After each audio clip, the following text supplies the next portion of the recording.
Hello students, आज 30 days exterior series का पहला दिन है जिसमें हम कुछ बेसिक चीज़ें सीखेंगे। ये सेम मेथड से हम एंटायर 3D एक्सटीरियर मॉडलिंग सीखने वाले हैं और आने वाले लेक्चर्स के लिए ये आपको काफ़ी ज़्यादा हेल्पफुल होगा, इसीलिए आप इस लेक्चर को ध्यान से देखिएगा। अगर आप पहली बार इस चैनल पर आए हैं तो चैनल को ज़रूर सब्सक्राइब करिए क्योंकि हमने 30 days 3ds max exterior modelling series start किया है। तो यहाँ पर जो नंबर वन थिंग है वो है शेप्स है। जैसे कि 3D जो 3ds मैक्स में 2D शेप्स बोलकर ऑप्शन होता है, जिसकी मदद से आप क्या कर सकते हैं, किसी भी तरीके का 3D एक्सटीरियर ऑब्जेक्ट क्रिएट कर सकते हैं। अब जो शेप्स में भी बहुत सारे मेन शेप्स है जो आप यूज़ कर सकते हैं। जो 3 मेनली इंपॉर्टेंट शेप्स है वो है, फर्स्ट वन है 2D line and second one is rectangle, third one is circle. तो ये जो है मेन 3 मेनली इंपॉर्टेंट शेप्स है जो आपको बहुत ज़्यादा यूज़फुल होगा, बहुत ही हेल्पफुल होने वाला है, क्योंकि इसी की मदद से आप क्या कर सकते हैं, जैसे कि वॉल्स हुआ, विंडोज़ हुआ, सभी चीज़ें आप क्रिएट कर सकते हैं। हम देखते हैं डिटेल में ये जो तीनों शेप्स का क्या-क्या इसका बहुत ही यूज़फुल है, वो हम देखते हैं किस तरीके का आप क्या कर सकते हैं, इसको अप्लाई कर सकते हैं। तो यहाँ पर आप देख सकते हैं स्लाइड में, तो जो है हमारा 2D लाइन है, आप किसी भी तरीके का वॉल क्रिएट कर सकते हैं या फिर आपको ऑब्जेक्ट क्रिएट करना हो, तो आप 2D लाइन का यूज़ कर सकते हैं। आप ऐसा नहीं है कि आप अगर बड़ा प्लान हो, बड़े से बड़ा प्लान भी हो, तो आप क्या कर सकते हैं, 2D प्लान को आप 3D व्यू में कन्वर्ट करने के लिए 2D लाइन का आप यूज़ कर सकते हैं। सेकेंड वन इज रेक्टेंगल, जैसे कि हमें कुछ एक रेक्टेंगुलर वॉल क्रिएट करना हो, डोर्स क्रिएट करना हो या फिर विंडो या फिर कॉलम या कुछ भी ओपनिंग क्रिएट करना हो, तो भी आप क्या कर सकते हैं, रेक्टेंगल का यूज कर सकते हैं। एंड सर्कुलर, जैसे कि सर्कुलर वॉल है या फिर वाटर टैंक है, रेक्टेंगुलर वाटर टैंक भी होता है, तो आप उसके लिए भी यूज कर सकते हैं रेक्टेंगल। सर्कल, जैसे कि हमने बताया, सर्कुलर वॉल हो, कॉलम हो या फिर किसी भी तरीके का राउंड एलिमेंट ऑब्जेक्ट्स हो, तो आप उसके लिए यूज कर सकते हैं। तो हम आपको बताते हैं एकदम क्विक वे में, फटाफट बताते हैं कि किस तरीके से आप इसको यूज़ कर सकते हैं। तो यहाँ से देख सकते हैं आप, यहाँ पर जो है हमारा शेप्स अवेलेबल होता है। आपको कुछ नहीं करना होगा, ये जो फर्स्ट नंबर है वो है लाइन एंड सेकंड नंबर जो है हमारा रेक्टेंगल और थर्ड नंबर है सर्कल। लाइन को यूज़ करते हुए आप किस तरीके से इसको क्रिएट कर सकते हैं वो हम आपको बताएंगे। तो सिंपल वे में आपको क्या करना होगा, एक हम यहाँ से एक प्लान क्रिएट कर रहे हैं, जैसे कि अगर आपने कुछ एक 2D यहाँ पर इंपोर्ट किया होगा, तो आप क्या कर सकते हैं, डायरेक्टली उसके ऊपर ऐसे क्रिएट कर सकते हैं स्नैप यूज करते हुए। तो हम आपको एकदम सिंपल वे में बता रहे हैं किस तरीके से आप लाइन से क्रिएट कर सकते हैं।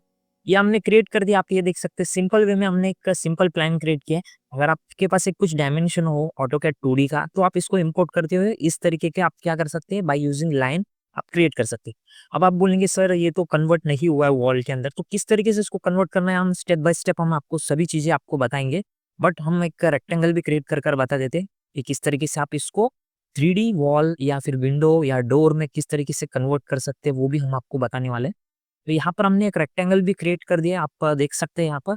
एक सर्कल क्रिएट करना हो, सिंपली यहाँ से आप क्लिक करिए एंड यहाँ से क्रिएट करिए।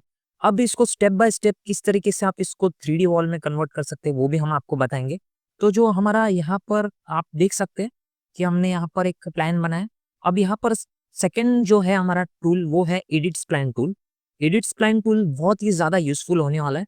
ये बहुत ही मोस्ट इम्पोर्टेंट टूल है और बहुत ही यूज़फुल टूल है, जो कि आपके टोटल 3D एक्सटीरियर जो मॉडलिंग रहेगा, उसके लिए आपको बहुत ही यूज़फुल आएगा। क्योंकि ये जो मेनली हम क्या कर सकते हैं, जो 2D शेप्स होता है, उसको किस तरीके से आपको एडिट करना हो, वो सभी चीज़ें के लिए आपको क्या होगा, एडिट स्प्लाइन का यूज़ करना होगा। जिस तरीके से हम कुछ एक बॉक्स वगैरह क्रिएट करते थे, तो एडिट पॉली यूज़ करते हैं। बट इस मेथड में हम एडिट पॉली नहीं यूज़ कर रहे हैं, हम एडिट स्प्लाइन यूज़ करने वाले हैं। तो मेनली जो हम फॉर एग्जांपल बता सकते हैं आपको, एडिट स्प्लाइन यूज़ करते हुए आप क्या-क्या कर सकते हैं। अगर आपको कुछ वॉल का थिकनेस अप्लाई करना हो, तो आप कर सकते हैं। कोई भी अगर कोई भी शेप हो, जैसे कि रेक्टेंगल या फिर सर्कुलर, तो आप एडिट स्प्लाइन का यूज़ कर सकते हैं एडिटिंग के लिए। जैसे कॉर्नर होता है, कॉर्नर में अगर आपको स्मूथनेस देना हो या फिर फिलेट देना हो, तो आप एडिट स्प्लाइन का यूज़ कर सकते हैं। अगर ओपनिंग क्रिएट करना हो, डोर क्रिएट करना हो, विंडो का ओपनिंग क्रिएट करना हो, 3D वॉल क्रिएट करना हो या वेंटिलेशन देना हो, तो भी आप क्या कर सकते हैं, एडिट स्प्लाइन का यूज़ कर सकते हैं। अब हम देखते हैं एक्चुअल में आप इसको किस तरीके से अप्लाई करने वाले हैं, वो हम आपको बताते हैं यहाँ पर। तो चलते हैं फिर एक बार कंप्यूटर स्क्रीन पर यहाँ पर। तो सबसे पहले हमने यहाँ पर ये क्रिएट कर दिया था फर्स्ट स्टेप में। अब हम सेकंड स्टेप में इसको आउटलाइन दे रहे हैं। जैसे कि हमने बोला था थिकनेस, तो थिकनेस देंगे हम। इसको हम क्या कर रहे हैं, थिकनेस देना होगा आपको। अगर आप डायरेक्टली कुछ इसको ये करने जाएंगे तो 3D ऑब्जेक्ट में कन्वर्ट नहीं होगा। तो यहाँ पर एडिट स्प्लाइन में एक स्प्लाइन बोलकर यहाँ पर ऑप्शन है, सेलेक्ट कीजिए आप डायरेक्टली यहाँ से। एंड यहाँ पर एक आउटलाइन ऑप्शन है, आपको यहाँ पर क्लिक करना होगा। यहाँ से आप अगर 6 इंचेस अगर आपका वॉल थिकनेस हो, सिंपली आपको 6 इंचेस टाइप कर दीजिए और एंटर कर दीजिए। तो ये यहाँ पर ठीक तरीके से हमने एक थिकनेस दे दिया। फिर एक बार हम आपको यहाँ पर बताते हैं, एक रेक्टेंगुलर पर भी आप क्या कर सकते हैं, सेम एडिट स्प्लाइन यूज कर सकते हैं। आपको चाहे तो डायरेक्टली लाइन में भी ऑप्शन है, बट हम आपको बताने के लिए बता रहे हैं कि किस तरीके से आप एडिट स्प्लाइन यूज कर सकते हैं। अब रेक्टेंगुलर हो या सर्कुलर हो तो आपको उसको एडिट स्प्लाइन यूज करना ही होगा। यहाँ पर देखिए हम इसको सेलेक्ट कर रहे हैं स्प्लाइन एंड यहाँ से आउटलाइन, ये आप चाहे तो मैनुअली भी यहाँ पर ड्रैग कर सकते हैं। ये हमने एकदम बेस्ट वे में यहाँ पर क्रिएट कर दिया है। जो अगर रेक्टेंगुलर वॉल क्रिएट करना हो या वाटर टैंक के लिए आप कर सकते हैं, जैसे कि सर्कल है।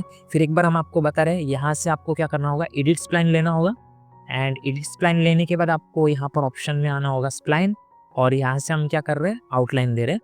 आउटलाइन देने के बाद ये थिकनेस यहाँ पर अप्लाई हो जाएगा। अब यहाँ पर हमारा जो मेनली आप देख सकते हैं हमने यहाँ पर क्रिएट कर दिया है। अब अगर मान लो आपको फिलेट देना हो या स्मूथनेस देना हो या कुछ एडिट करना हो तो आप डायरेक्टली यहाँ से ऐसा एडिट कर सकते हैं। पर्टिकुलरली जो पॉइंट्स है आपको सेलेक्ट करते हुए यहाँ पर आप मूव कर सकते हैं। अगर आपको कुछ और क्रिएट करना हो तो भी क्या कर सकते हैं, आप क्रिएट कर सकते हैं ऐसे। जिसे हम यहाँ पर एडिट करना चाहते हैं, कुछ एक एजेस है, यहाँ पर एजेस को आपको थोड़ा सा ऐसा मूव करना हो तो भी क्या कर सकते हैं, आप सेलेक्ट करना होगा आपको सब ऑब्जेक्ट में जाने के बाद, और यहाँ से कर सकते हैं। आगे हम देखते हैं किस तरीके से फिलेट वगैरह देना है, वो भी आप चेंज कर सकते हैं यहाँ पर मैनुअली, वो हम देखते हैं। अब जो तीसरा मेन थिंग है, बहुत ही मोस्ट इंपॉर्टेंट थिंग है, वो है एक्सट्रूड ऑप्शन। ये भी एक यूजफुल मॉडिफायर है जो आपके जो भी 2D शेप होगा उसको 3D ऑब्जेक्ट में कन्वर्ट करने के लिए आपको इसका यूज आएगा। अब ये जो हमारा फाइनल रहेगा इसमें हम क्या करने वाले हैं, डायरेक्टली इसको 3D अब वॉल में हम क्या करने वाले, कन्वर्ट करने वाले। वो किस तरीके से इसको यूज करते हो, हम इसको जो 2D शेप्स को हमने आउटलाइन दिया था, जो कि थिकनेस दिया था, अब उसको एक्सट्रूड ऑप्शन अप्लाई करने के बाद हम 3D वॉल में इसको बहुत ही बड़ी आसानी से हम क्या करने वाले, कन्वर्ट करने वाले। तो यहाँ पर आपको सिंपली सेलेक्ट करना होगा। सेलेक्ट करने के बाद यहाँ पर एक एक्सट्रूड ऑप्शन होगा, आपको मॉडिफायर में ही जाना होगा यहाँ से, एंड यहाँ से आप चेक कर सकते हैं एक्सट्रूड ऑप्शन सेलेक्ट कर दीजिए यहाँ से। अब ये देखिए यहाँ पर सिंपली आपको अमाउंट में यहाँ पर 10 फीट देना होगा।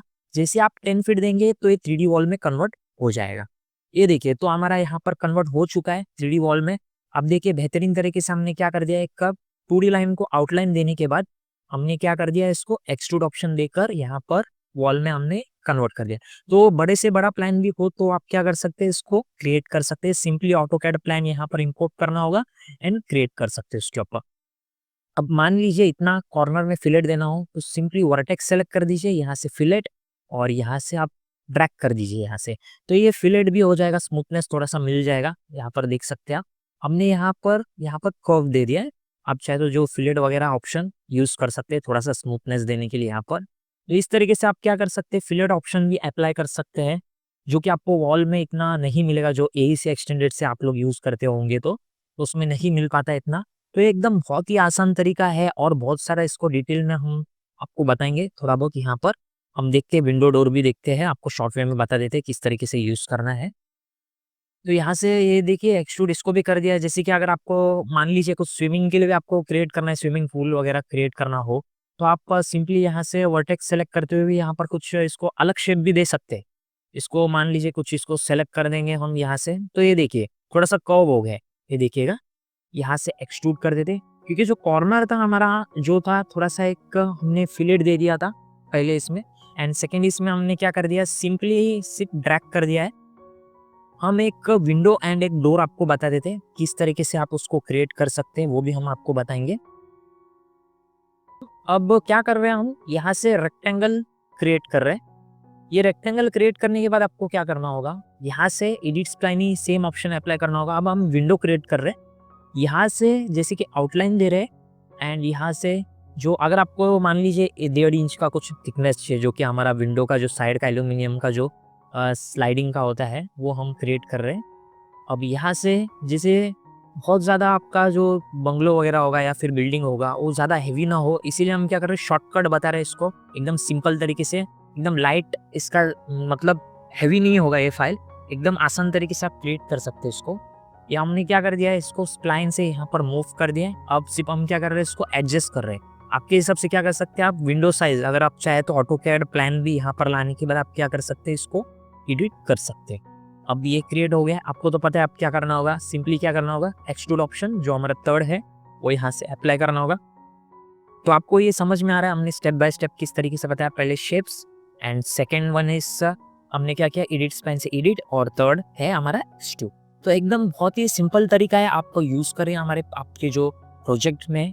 हम भी इसको यूज़ करते हैं कुछ भी अगर 3D एक्सटीरियर प्रोजेक्ट्स वगैरह हमें क्रिएट करना हो तो इस तरीके से आप क्या कर सकते हैं, इसका यूज़ कर सकते हैं। अब मान लीजिए कुछ ग्लास क्रिएट करना है, वो भी आप रेक्टेंगल से ही क्रिएट कर सकते हैं।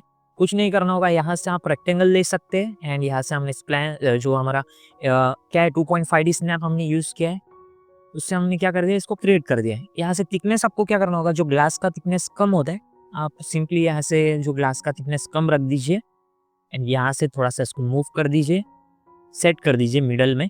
आप क्या कर सकते हैं, यहाँ से इसको कुछ मटेरियल ग्लास का दे सकते हैं। तो इस तरीके से आप एक विंडो भी क्रिएट कर सकते हैं। अब मान लीजिए आपको कुछ डोर क्रिएट करना हो तो वो भी हम बताएंगे आपको किस तरीके से कर सकते हैं आप। अब हमने वॉल बताया आपको डिफरेंट टाइप्स का किस तरीके से क्रिएट कर सकते हैं, हमने विंडो भी कवर कर दिया है। अब हम आपको डोर भी बताते हैं कि डोर में भी आप किस तरीके से क्रिएट कर सकते हैं कुछ, और डिज़ाइन सिंपल डिज़ाइन क्रिएट करना हो तो एक विंडो क्रिएट कर दिया। अब ये जो ज़्यादा हैवी भी नहीं है, आपका जो प्रोजेक्ट होगा ज़्यादा हैवी भी नहीं होगा, इसको आप यूज़ कर सकते हैं आपके जो 3D प्रोजेक्ट्स में। अब यहाँ से एक डोर क्रिएट करना है, आपको क्या करना होगा, सिंपली यहाँ पर हमारे जो फ्रंट व्यू में आना होगा। फ्रंट व्यू में आने के बाद आप क्या कर सकते हैं, यहाँ से एक डोर, जैसे कि एक आपका डायमेंशन होता है जो बाय डिफॉल्ट, हम क्या कर रहे हैं इसके अंदर एक रेक्टेंगल, 3 रेक्टेंगल क्रिएट कर रहे हैं, कुछ एक हम डिजाइन क्रिएट कर रहे हैं। अब आपको कंफ्यूजन क्रिएट हो रहा होगा तो ये क्यों क्रिएट कर रहे हो, हम बताना चाहते हैं। इतना जो पार्ट हमने 3 रेक्टेंगल क्रिएट किया है उतना पोर्शन क्या होगा, ये हॉलो हो जाएगा। तो यहाँ पर ध्यान से देखिए, हम क्या कर रहे हैं, एडिट स्प्लाइन में जा रहे हैं, स्प्लाइन सेलेक्ट कर रहे हैं, फर्स्ट यहाँ पर स्प्लाइन सेलेक्ट कर रहे हैं एंड यहाँ से अटैच करना होगा। अब ये अटैच कर रहे हैं, अटैच करने से क्या होगा, ये एक साथ हो जाएगा, मतलब इसका क्या हो जाएगा, एक यूनिटी हो जाएगा। तो एक्सट्रूड जब हम करेंगे तो एक साथ इसका एक्सट्रूशन हो जाएगा और वो 3D ऑब्जेक्ट में जो कि हमारे डोर में कन्वर्ट हो जाएगा। ये देखिए बेहतरीन तरीके से हमने यहाँ पर इतना पोर्शन ऑलो कर दिया है। अब चाहे तो इतने जो मिडल पोर्शन है उसमें आप क्या कर सकते हैं, ग्लास वगैरह बिठा सकते हैं।